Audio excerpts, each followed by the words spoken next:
ماتھے پہ آتا ہے، تاج میں آتا ہے، گلے میں آتا ہے، روزانہ ذرا برداشت کیا ہوتا ہے تو اللہ اس کے رسول کی رضا کی خاطر لوگوں کے منفی رویے برداشت کرو۔ امام غزالی نے ایک روایت نکل کے کہ جس آدمی کی بیوی بد اخلاق ہو اور وہ صبر کرے، بیوی کی بد اخلاقی پہ صبر کرے تو اسے ایوب علیہ السلام جیسے صبر کا اجر دیا جائے۔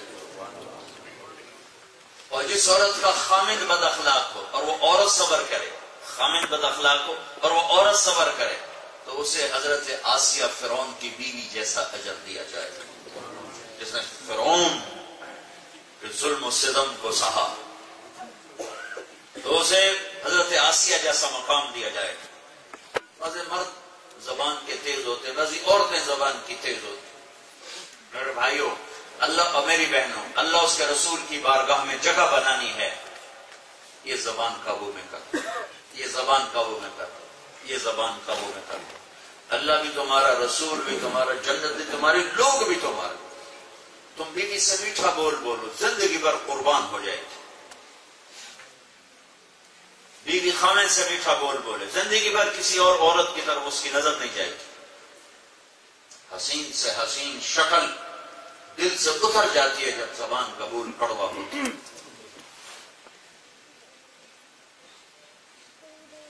ایک جگہ میرا بیان تھا لاہور خواتین میں، تو صاحب خانہ بھی اربوں پتی آدمی، وہ میرے پاس ہے دوڑ ایک خاتون آپ سے ملنا چاہتی ہیں، ان کا خامد اتنا مالدار ہے کہ میرے جیسے 5 آدمی اس کی جیب میں آ سکتے۔ اس کا تعارف کرنا ہے کہ میرے جیسے 5 آدمی اس کی جیب میں آ سکتے۔ کیا اچھا بھائی ٹھیک ہے، مل لیتا ہوں۔ وہ خاتون تشریف لائیں، کوئی دکھی آدمی آتا ہے پہلے اپنی کہانی سناتا ہے پھر روتا ہے، کوئی دکھی خاتون آتی ہے پہلے اپنی کہانی سناتی ہے پھر روتی ہے، لیکن اس خاتون نے رونے سے ابتدا کی، نام بتایا اور میرا خامن کوئی جو بات بہت مالدار ہے، بہت مالدار ہے، میرے ساتھ اس کا بول ٹھیک نہیں، میں پیسے کو آگ لگاؤں، یہ کروڑوں کی گاڑی، یہ کروڑوں کے زیور، یہ لاکھوں کے پوشاکیں، لباس، میں اس کو کیا کروں اگر اس کی زبان کا بولی میرے ساتھ ٹھیک نہیں۔ اور اس کو برعکس کر لو، کسی عورت کے حسن و جمال کی کیا قیمت ہے اگر اس کی زبان کا بولی تیز ہے، تند ہے، زہریلا ہے۔ ساری دنیا کا زہر اکٹھا کرو، زبان کا زہر اس سے زیادہ ہے۔ ساری دنیا کا شہد اکٹھا کرو، زبان کی مٹھاس اس سے زیادہ ہے۔ 7 سمندر کی کڑواہٹ جمع کروں، زبان کا ایک کڑوا بول اس سے زیادہ ہے۔ پورے 7 بر اعظم کے شہد اکٹھے کروں، زبان کا ایک میٹھا بول اس سے زیادہ میٹھا ہے۔ ذو رحم وصول، رشتہ دار، سب سے بڑا رشتہ تو خامد اور بیوی ہے، سب سے اہم رشتہ خامد اور بیوی ہے، سب سے اہم رشتہ، سب سے بڑا رشتہ ماں باپ، سب سے بڑا رشتہ، لیکن سب سے بنیادی رشتہ خامد اور بیوی ہے۔ اس رشتے سے اللہ نے زندگی کی ابتدا کی، آدم اور حوا کو بہن بھائی نہیں بنایا، پہلے دن ماں باپ کا روپ نہیں دیا کہ جیسے آدم اور حوا کو بنایا تھا کہ 2-4 نار بچے کی ناری بنا دیں طلبے ہونے تو ماں پہ بن جاؤ۔ پہلے خامد اور بیوی بنایا، پھر ان سے اولاد دی تو ماں باپ بنا دیا، ان کی شادی کی تو دادا دادی بنا دیا، ساس سسر بنا دیا، نانا نانی بنا دیا۔ سارے رشتے خامد اور بیوی سے چلتے ہیں، اور جنت میں بھی بنیادی رشتہ خامد اور بیوی ہے۔ ہر آدمی اپنی بیگم کے ساتھ ہوگا، ہر عورت اپنے خامد کے ساتھ ہوگی، ماں باپ اپنی جنت میں، دادا دادی اپنی جنت میں، نانا نانی اپنی جنت میں، پردادے پردادی اپنی جنت میں، بیٹے بیٹیاں، پوتے پوتیاں، نواسے نواسیاں، ہر ایک اللہ جوڑا جوڑا بنا کے جنت میں رکھے گا۔ اکٹھے ہوں گے جب چاہے ملنے، لیکن اپنی حکومت میں یہ 2 ہوں گے۔ جن کی شادیاں نہیں ہوئی اور مر گئے، ایمان والے مرد عورت، اللہ جنت میں جانے سے پہلے ان کی شادی کرے گا، پھر جنت میں انٹر کرے گا۔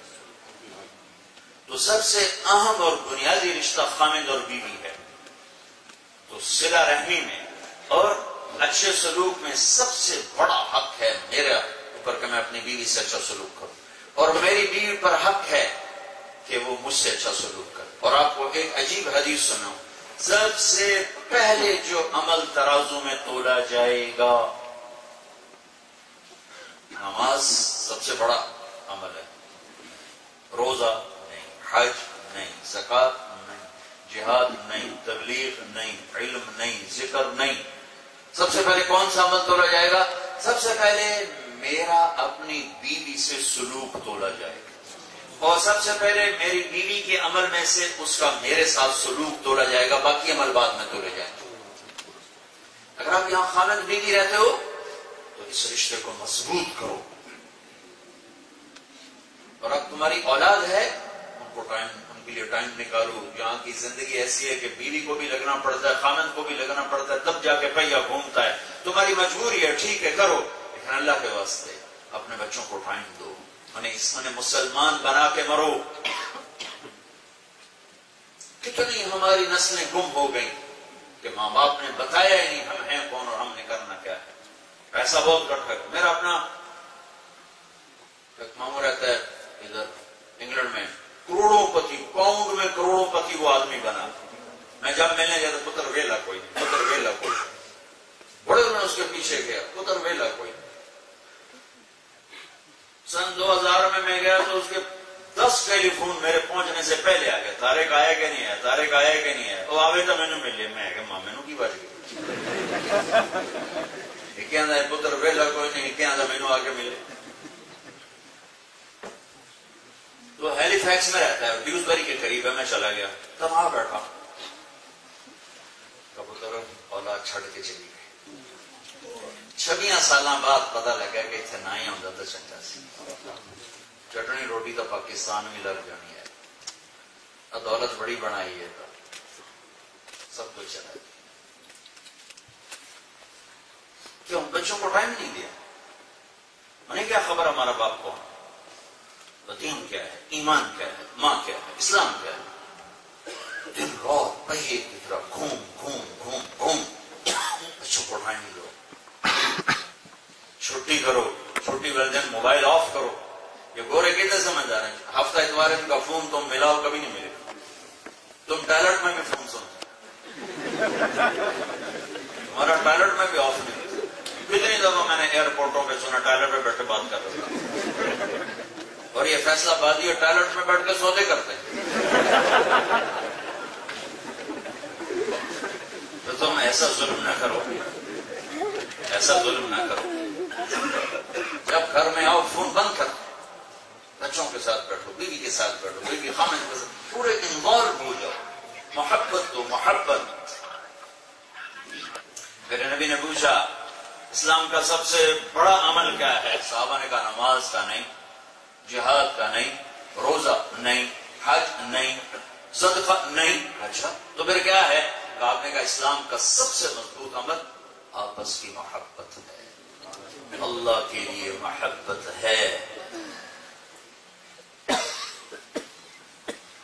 ایک دوسرے کو محبت. والدین ساتھ ہیں، ان کے قدموں میں بیٹھنا سیکھو. پیچھے ہیں، ان کا حال پوچھتے رہو، ان کی دعا لو. خامد بیوی کی دعا لے، بیوی خامد کی دعا لے. دعا کرو. یہ حضرت بھی دعا کرو، اس سے نہیں کچھ ہوتا. دعا لی جاتی، کرائی نہیں جاتی. تو یہ ہمارے پٹھان تو پڑھ رہا تھا دعا کرو، دعا کرو. ہاتھ ابھی اٹھاؤ. ابھی انہوں نے مٹی سے سوا کر واسطے دعا کر، سر پہ چڑھا کرو تو چھوٹا لے.